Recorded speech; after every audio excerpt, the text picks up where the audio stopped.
Bom dia a todos. Um prazer estar aqui, agradecer a Josier, toda a equipe do FISUIC pelo convite, a honra de poder moderar essa mesa, essa discussão sobre a questão da compartilhar risco na saúde, na oncologia em especial, e como é que a gente mantém o sistema sustentável, que é um desafio imenso. A gente tem um volume imenso de casos novos de câncer por ano no nosso país, no mundo. A tendência é que isso cresça de maneira, inclusive, desproporcional em países como o nosso. E nós temos que nos preparar para isso. Então, eu acho que a gente tem a oportunidade hoje de ter uma bela discussão sobre o assunto, sobre a questão do compartilhamento de risco na oncologia, de como manter o sistema sustentável a longo prazo, e a gente poder, então, aí depois discutir um pouquinho. Acho que vai dar um tempo da gente conversar. A Renata deve estar atrasada, ainda não chegou, então vamos conversar, e depois, se ela não chegar, a gente também abre com a plateia e a gente vai discutindo um pouquinho sobre o assunto.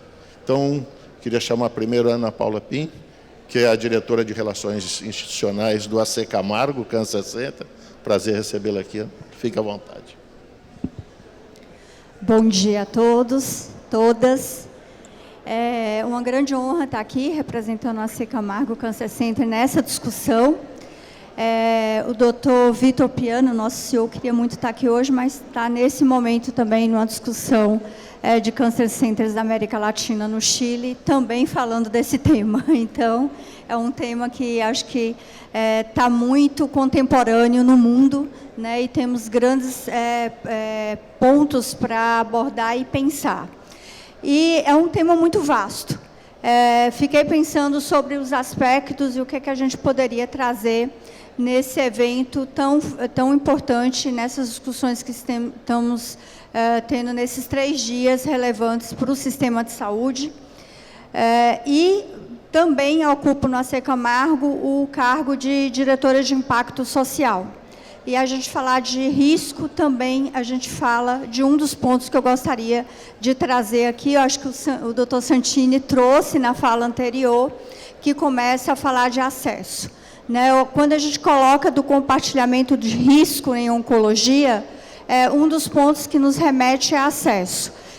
Ou a gente consegue, e aí a gente já tem visto por vários desfechos, por várias discussões, que não dá para ofertar tudo a todos e da mesma forma, né? Essa é uma limitação que é concreta.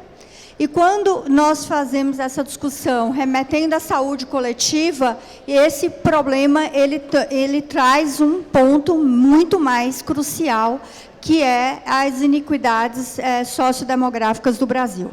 Então, já temos aqui 2 pontos na equação de difícil balizamento, né? Não dá para ofertar tudo a todos e a todo momento, e mesmo que tivéssemos essa condição, como que balizaríamos isso, dadas as nossas desigualdades regionais? Então, esse é um olhar que a gente fala no sistema, não necessariamente no sistema público, né? O provisionamento de especialistas, de centros mais equipados e assim sucessivamente, e até quando precisamos colocar também nessa equação a epidemiologia do câncer e alguns cânceres que a gente sabe que são mais raros e que, portanto, não faz sentido também ter um centro para todo o local daquela forma, porque até para você ter uma qualificação maior, você precisa ter um N maior de atendimento.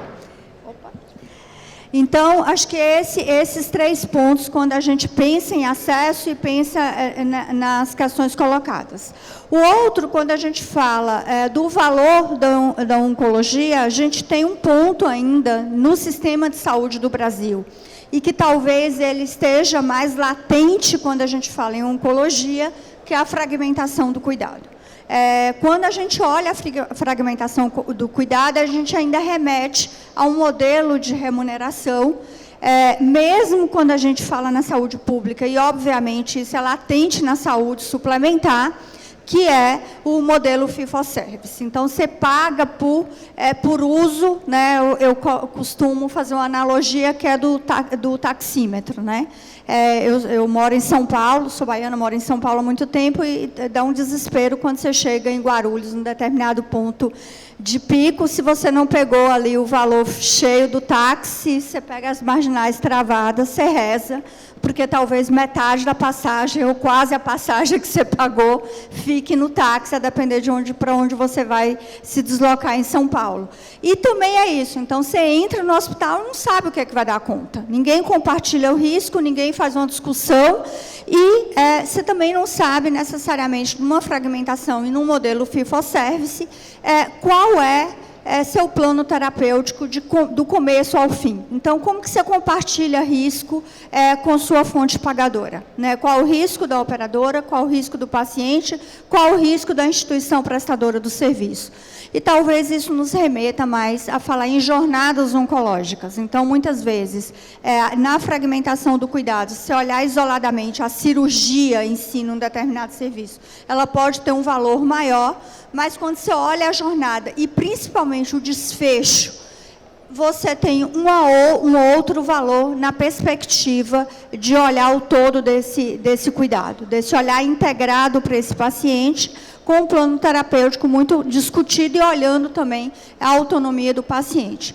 Um modelo, uma questão muito clara desse fee-for-service é o que a gente oferece, por exemplo, em pacientes sem muitas possibilidades terapêuticas, o que é ofertado nos 30 últimos dias de vida. Será que a gente ainda oferta muita químio, por exemplo? Né? Será que dá para discutir com esse paciente qual o resultado e qual o desfecho dessa químio?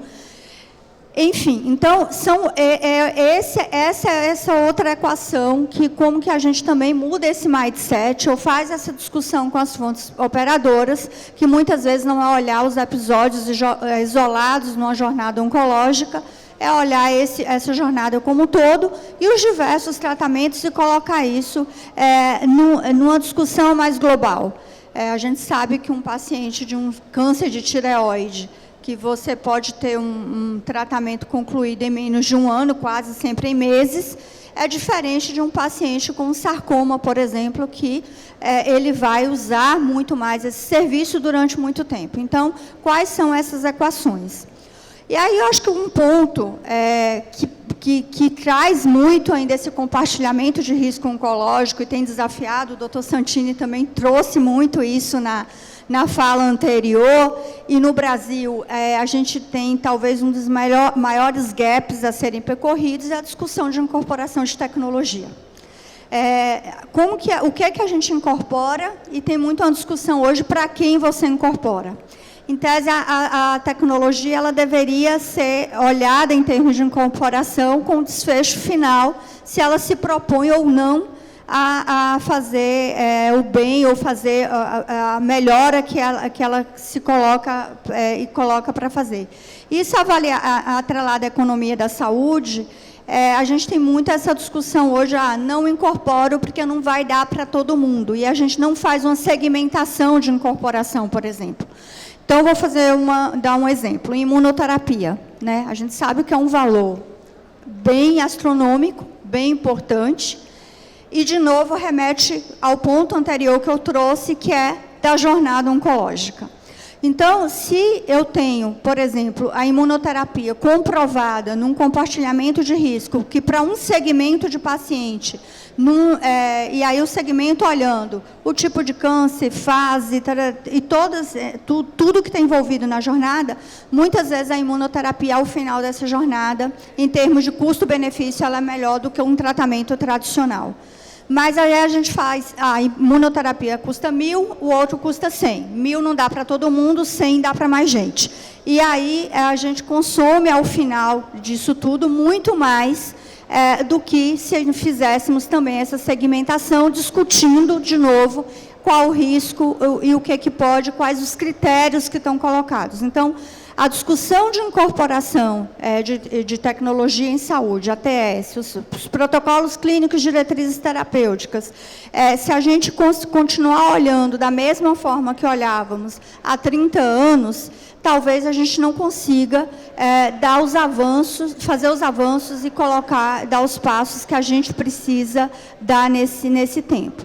E o outro ponto, quando colocamos também compartilhamento de risco, nosso moderador trouxe o desafio da oncologia, um dado está colocado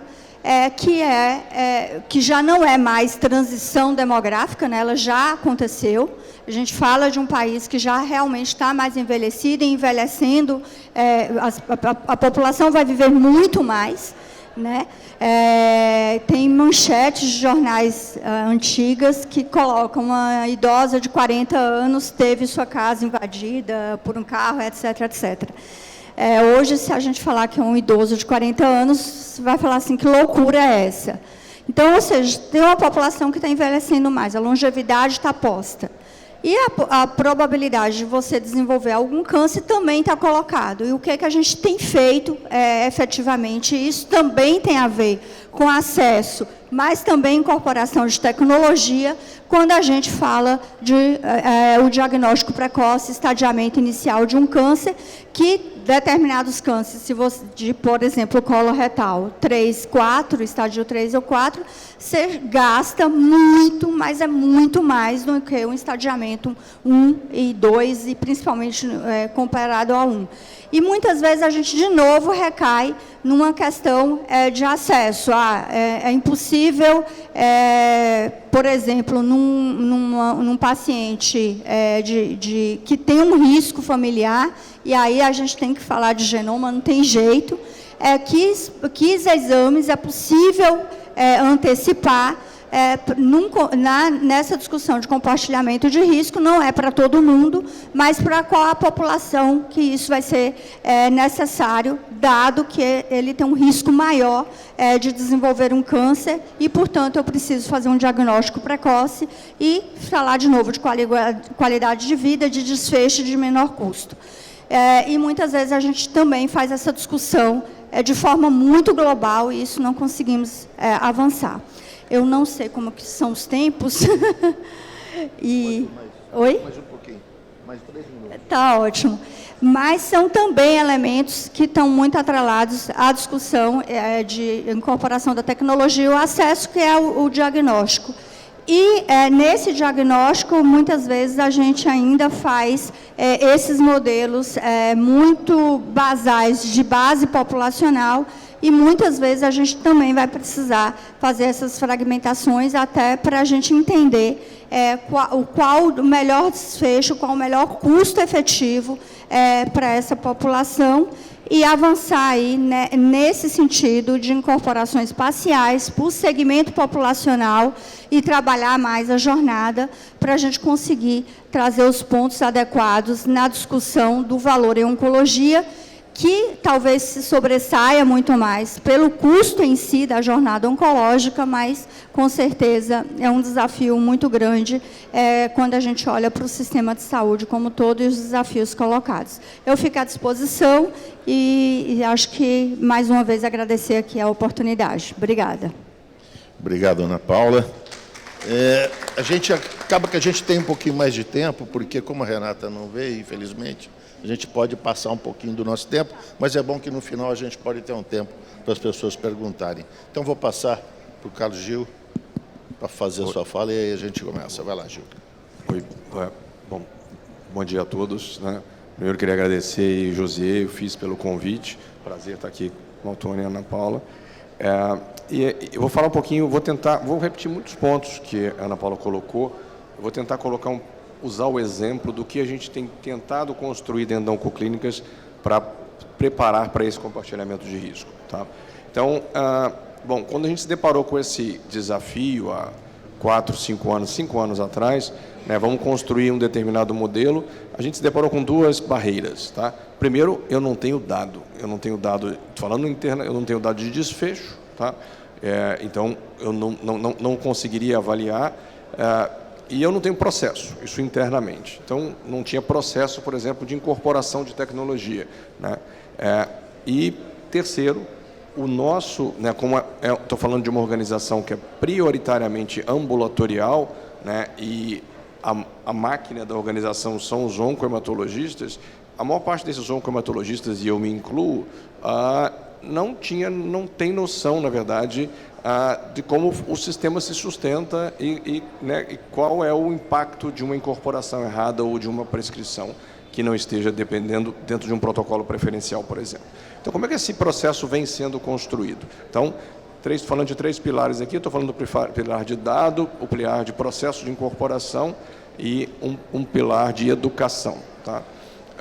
Bom, eles têm andado juntos, mas vou começar pelo pilar de dado, né? A organização resolveu investir numa área de Big Data interna, né? Isso começou em 2019, incorporada ou fazendo parte inicialmente de uma unidade de genômica, mas logo se descolou, hoje todos os dados são trabalhados e a gente começa a ser capaz de gerar desfecho dos pacientes de fato e ter, de fato, o dado para discutir com a operadora, com, né, qualquer outro parceiro, do que acontece com os pacientes que no nosso sistema têm uma incorporação ou seguem uma determinada jornada de um tipo de tumor ou de linha de cuidado, como a gente chama, na verdade, é a mesma coisa. Então, esse processo, ele, na verdade, hoje está mais maduro, né? Nós estamos indo para um outro estágio, né? Utilizando, inclusive, ferramentas de inteligência artificial para tentar modular e prever ou predizer alguns desfechos que nos ajudem, né, a montar essas linhas de cuidado. O segundo processo foi o mais trabalhoso e talvez o mais prazeroso, né, de participar da construção, que é o processo de incorporação de tecnologia, né? Eu tinha tido essa experiência, né, no meu período de Instituto Nacional do Câncer, de Ministério da Saúde, mas levar isso para o setor privado é bastante complexo. Tá?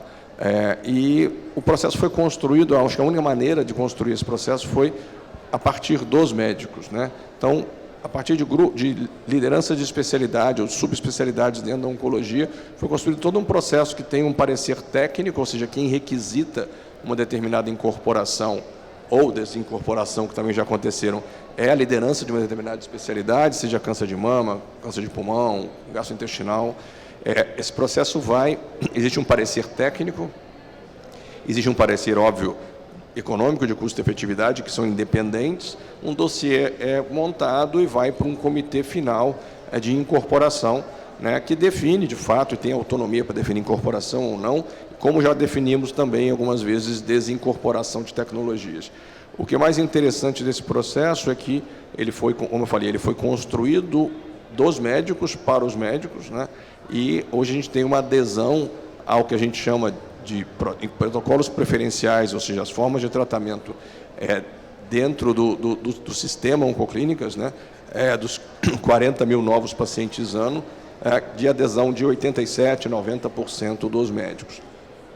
E qualquer não adesão, ela tem que ser justificada e, geralmente, ela é justificada por questões médicas e ela é, óbvio, acatada. O médico continua tendo autonomia e o paciente tem que ter a melhor tecnologia que o grupo como um todo, o grupo médico julgou ser a mais indicada. E o terceiro é o processo de educação. Tá? Esse, talvez a gente pudesse ter andado um pouco mais rápido, né?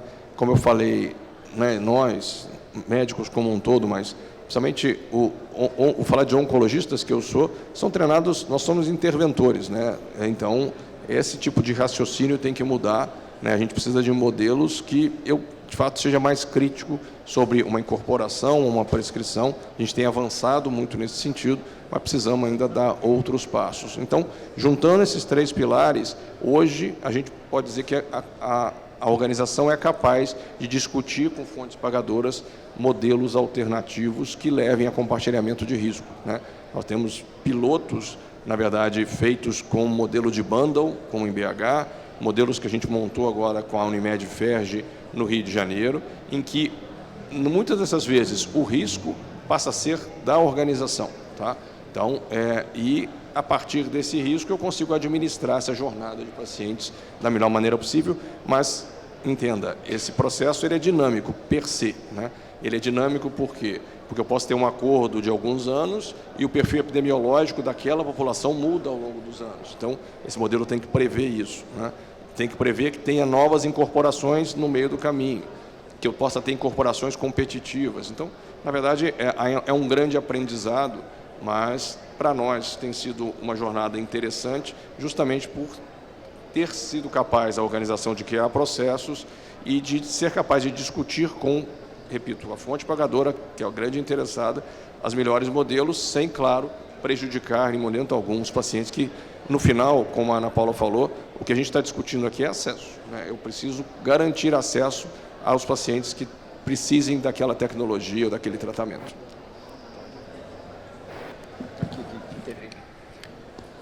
Renata? Oi? Renata chegou na hora, tá vendo? Bem-vinda, Renata, por favor. Vai ficar longe da gente. Tudo bom? Tem microfone?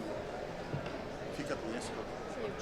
Bom dia. Primeiro queria me desculpar, mas eu fui informada que tinha sido cancelado esse... Acho que todo mundo já me ouviu falar tanto de compartilhamento de risco que eu entendi. Falei, não, eles não querem mais me ouvir. Aí entendi como cancelado, me desculpem. Renata, a gente começou, porque a gente tem um horário a Claro. cumprir, mas a gente está exatamente no horário, está legal. Ana Paula falou um pouco com a experiência da C. Camargo, Gil da Oncoclínicas, então queria passar para você logo, para a gente poder depois discutir um pouquinho sobre o assunto. Por favor. Bem-vinda. Obrigada, mais uma vez me desculpem. Esse é um tema que é muito caro para mim, é o meu tema de doutorado. Eu comecei a estudar esse tema em 2011. Eu fico muito feliz que hoje a gente tenha discussão com casos concretos, como é o caso da C. Camargo. Acho que a gente teve iniciativas muito importantes no setor público, como é o caso do Zolgensma, não obstante uma dificuldade muito grande regulatória e uma dificuldade de desenho e coleta de dados. O que eu acho que foi muito importante em 2019 no Ministério da Saúde foi uma iniciativa concreta. Vocês imaginem que eu comecei a estudar esse tema em 2011, 7 anos depois a gente tem uma portaria do Ministério da Saúde com um projeto piloto, e essa portaria ela é muito concreta na medida que ela estabelece quais os objetivos daquele projeto piloto, ou seja, vamos tentar fazer um compartilhamento de risco para, então, criar uma normativa que não precisa ser uma regra nova, porque a própria lei de assistência farmacêutica, ela impõe ao Estado o dever de economia. E a ideia de compartilhar o risco é oferecer para o pagador uma possibilidade de não arcar sozinho com um medicamento ou uma terapia que não funciona como prometido no estudo clínico, o que é natural. Então, essa é a ideia de gerar algum tipo de economia. O que ficou claro é que essa economia nem sempre vem, mas em um relatório de Estocolmo diz que há diversas outras vantagens além da eventual economia, que eu acho que deveria vir, sim, inclusive com a indústria farmacêutica participando da estruturação do contrato. Então, eu vou dar um desconto caso não funcione e eu também vou participar financeiramente daquilo que for necessário para a coleta de dados, manuseio de dados, estudos clínicos e etc., cuidando muito precisamente das questões de compliance. Então, a gente não tem hoje no sistema de saúde brasileiro público um acordo de compartilhamento de risco celebrado. O que a gente tem são tentativas muito louváveis. A gente tem iniciativas da Anvisa, quando ela diz que faz o registro com coleta de dado adicional, e eu acho que isso é uma coisa interessante, está muito relacionado com o acordo de compartilhamento de risco, que a ideia de tomada de decisão dos órgãos reguladores e tomadores de decisão pública, assim como os compradores, de tomar a decisão capturando evidências adicionais conforme a complexidade das tecnologias. Então, acho que é isso. Não sei se isso já foi dito e eu fico à disposição para esclarecimentos. Obrigada. Obrigado, Renata. Bom, eu vou começar aqui, antes de abrir, a gente tem alguns minutos, temos 15 minutinhos, 20, fazendo uma provocação para todo mundo. Eu me sinto uma pessoa ultra privilegiada, porque trabalho na área de oncologia há tantos anos, muito tempo no Instituto Nacional de Câncer, na área pública, e depois também na área privada. Hoje eu tenho uma oportunidade que para mim é um presente.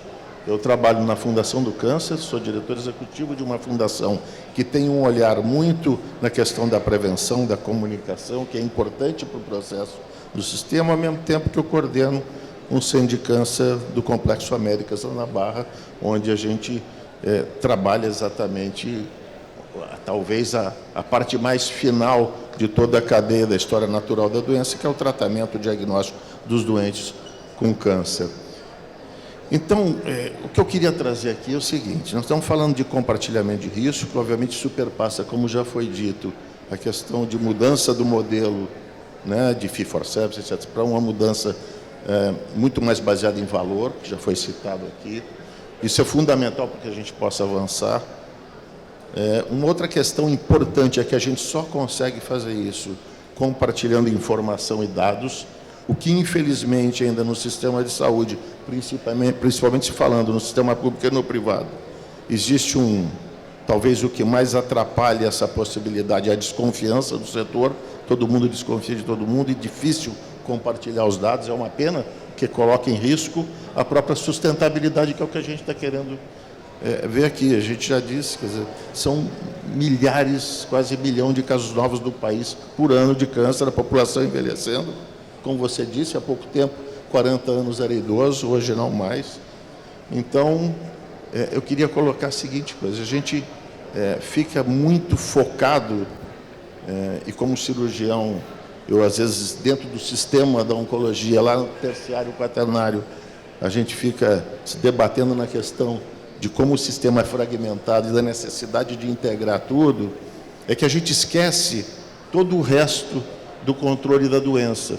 E a gente foca muito na fase final, que é do tratamento, onde o custo é altíssimo e onde a gente vai continuar a manter este sistema com o olhar que ele tem hoje, com dificuldade de manter a sustentabilidade. Por mais que a gente consiga compartilhar risco, que ajuda muito, etc., se a gente não tiver um olhar de pensar em trabalhar prevenção primária, detecção precoce, o que vai fazer com que a gente diminua o número de casos novos e diagnostique precocemente as lesões que vão ser tratadas com cirurgias, às vezes menores, sem necessitar de drogas, tantas drogas de altíssimo custo, aí a gente talvez consiga começar a mudar essa visão. Então, eu queria fazer aí uma provocação para vocês de qual a visão em relação à questão do problema, focada, obviamente, se a gente olhar na questão lá do fim da história natural da doença, onde você tem o tratamento, o doente tem um diagnóstico, e infelizmente a grande maioria desses pacientes tem doença estágio 3 ou estágio 4, onde vem primeira linha, segunda linha, terceira linha, e a gente também tem dificuldade, mesmo em centros de referência, até onde ir, quando parar. Eu vejo doentes sendo tratados com quinta linha, sexta linha, né? Então, isso tudo torna o sistema inviável. Então, eu queria saber um pouquinho da visão de vocês, de como é que vem essa questão de a gente trabalhar um pouco mais no sistema como um todo, seja ele público ou privado, mas sobretudo na saúde suplementar, e talvez seja a oportunidade, como o Santini falou, de integrar um com o outro, ter complementariedade, de como é que a gente trabalha a questão da prevenção primária e da prevenção secundária para poder mudar esse cenário.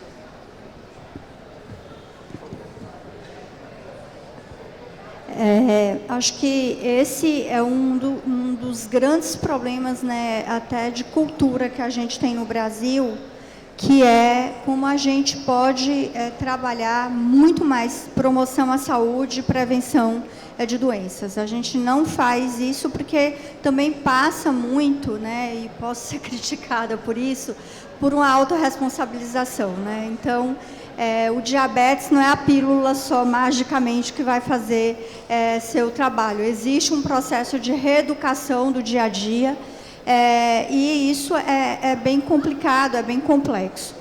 E quando a gente fala da oncologia, isso tem alguns elementos, algumas complexidades que, com certeza, ela é um pouco mais ampla. Nós acabamos de trabalhar no AC Camargo, um projeto que a gente chama Missão AC Camargo, que é o AC Camargo Extramuros. E que é isso, é mostrar que o câncer não está dentro do centro de um Cancer Center, dentro de uma especialidade, mas o olhar, a jornada, ela começa muito, muito antes do câncer aparecer. aí com uma parceria com o Conselho Nacional de Secretarias Municipais de Saúde, pela primeira vez trabalhando a disciplina Oncologia para o Agente Comunitário de Saúde, que é um grande diferencial do Sistema Único de Saúde do Brasil, pouquíssimo encontrado em outros lugares.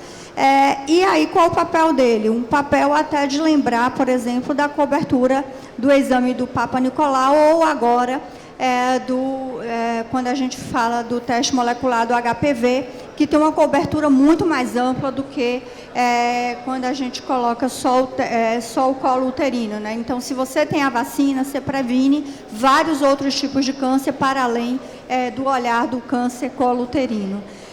E aí o agente ele tem esse papel. Então, até mudar o que é possível alocar no trabalho da atenção primária em saúde, eu acho que a Política Nacional de Prevenção e Controle do Câncer traz elementos para isso. E lembrando, é a primeira vez que tem uma Política Nacional de Prevenção e Controle do Câncer, ou seja, trazendo o câncer para alguns enfrentamentos, que ele é intersetorial, intersecretarias do Ministério da Saúde, e também trazendo a responsabilização da saúde suplementar é importante, porque você começa, de fato, a olhar a atenção primária em saúde. Então, o Missão AC Camargo, ele olha e foca a partir da atenção primária, e fazendo a possibilidade de outros protocolos. Tem secretarias, por exemplo, ou hoje até mesmo na saúde suplementar em alguns lugares, que um médico de família e comunidade, no protocolo, não consegue pedir uma colonoscopia, por exemplo, né? E aí você gera outra consulta, gera outro pedido, gera mais demora.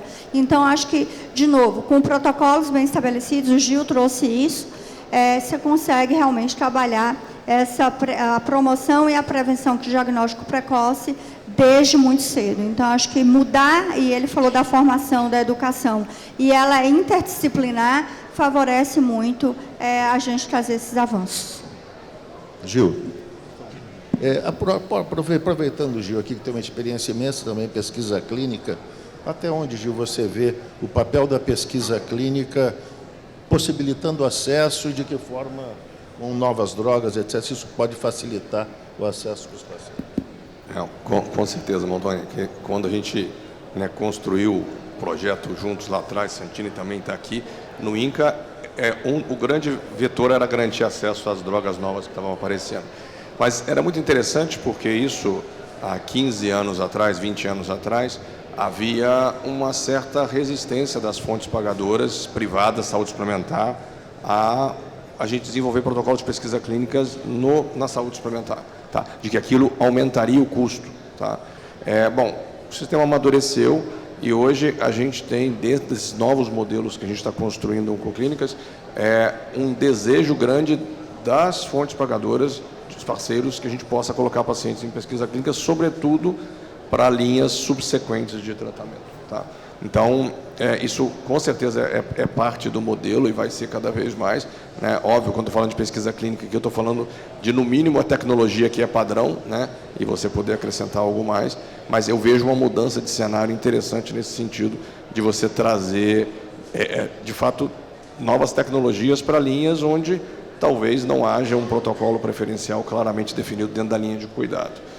Uma outra questão prática, né, sobre isso, e que também para nós começou como protocolo de pesquisa e hoje é uma prática, falando de linha de diagnóstico, linha de tratamento e diagnóstico e tratamento, né, e antecipação de diagnóstico, é um programa, né, aí para puxar para a minha área de câncer de pulmão, de nódulo pulmonar, ou seja, programa de nódulo incidental, ou um programa mesmo de rastreamento, que rastreamento para câncer de pulmão, né, para quem não é da área, na verdade, hoje ele é padrão em alguns países do mundo, ele não é padrão no Brasil, por N motivos, que não adianta só a gente criticar, na verdade, a estrutura é complexa, né? Eu preciso de tomografia, eu preciso de laudos de tomografia, mas a gente tem alguns pilotos dentro do nosso sistema já rodando, né? Um deles é aqui no Rio, a Casa de Saúde de São José, e que os resultados são extremamente interessantes, né? A linha de cuidado mais cara para a oncologia hoje para tumor sólido é câncer de pulmão. Desde do diagnóstico, ao estadiamento, à cirurgia e ao tratamento sistêmico, é alta tecnologia, muito bom para os pacientes, mas o custo é alto. Se eu consigo antecipar eu consigo, com certeza, além de aumentar a chance de cura, eu consigo reduzir bastante esse impacto. Bom, a primeira coisa que eu queria dizer é que o acordo de compartilhamento de risco não é a solução para todos os problemas, isso é evidente, né? A gente está falando muito especificamente da compra de medicamentos de alto custo. E aí não só de valor para paciente num sentido muito amplo, aí é mais reduzido, porque eu não consigo colocar o valor do paciente, o bem-estar do paciente, numa cláusula e gerar algum desconto. Então, é bem mais duro esse desfecho. Por outro lado, o que eu acho que falta, como você disse, talvez o compartilhamento de risco, além dele ser relacionado ao final da cadeia, que é quando o tratamento é necessário, ele também deve ser implementado ao final de um processo de captura de informação. Necessariamente, a gente vive numa assimetria de informação. Então, a indústria tem, de longe, muito mais dados do que o comprador. Quando uma instituição começa a monitorar desde o diagnóstico até a implementação da tecnologia, pensando um pouco mais em farmacoeconomia, em avaliação de tecnologia em saúde, em economia para o hospital, em maior bem-estar, em menor tempo de tratamento, em economia no tratamento, a gente tem uma coleta de dados, como se fosse uma coleta de dados de farmacoeconomia, desde o diagnóstico até a implementação do tratamento. Nesse momento, eu tenho muito mais condição de avaliar desfecho com uma relação contratual mais importante.